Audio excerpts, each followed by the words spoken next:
लोकमान्य टिळक भाषण.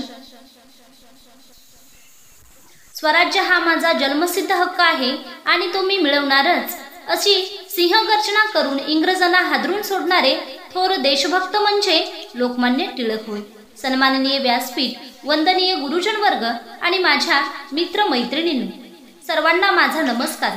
आज मी आपल्यासमोर भारतीय स्वातंत्र्य लढ्यातील स्वातंत्र्य सेनानी, राजकारणी, लेखक लोकमान्य टिळक यांची यशोगाथा सांगणार आहे. लोकमान्य टिळक यांचा जन्म 23 जुलै 1856 रोजी रत्नागिरी जिल्ह्यातील चिखली या गावी झाला. त्यांचे मूळ नाव केशव होते. त्यांचे पूर्ण नाव बाळ गंगाधर टिळक असे होते. टिळकांनी पुण्याच्या डेक्कन महाविद्यालयातून पदवी प्राप्त केली. लोकजागृतीसाठी त्यांनी केसरी व मराठा ही 2 वृत्तपत्रे सुरू केली. तसेच सार्वजनिक गणेशोत्सव व शिवजयंती सुरू केली.